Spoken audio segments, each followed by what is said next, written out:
નમસ્કાર મિત્રો, આજે એકાદશી અને બુધવાર દરેક પ્રકારના પાતકોમાંથી મુક્ત કરનારી આ એકાદશી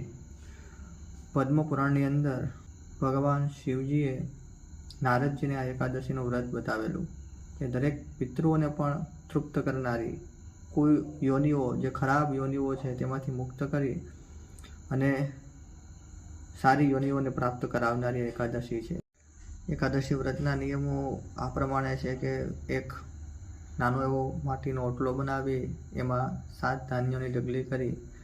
અને ત્રાંબા, પિત્તળ, સોના અથવા માટીનો એક કળશ મૂકી તેની ઉપર વિષ્ણુ પરમાત્માની મૂર્તિને બિરાજમાન કરી અને તેનું વ્રત પૂજન કરવાનું બતાવેલું છે. બ્રહ્મચર્યનું પાલન અને બને એટલું ભગવાનનું વ્રત પૂજન અને બની શકે તો ભગવાન સત્યનારાયણની વ્રત પૂજા અને તેનું શ્રવણ તે બતાવેલું.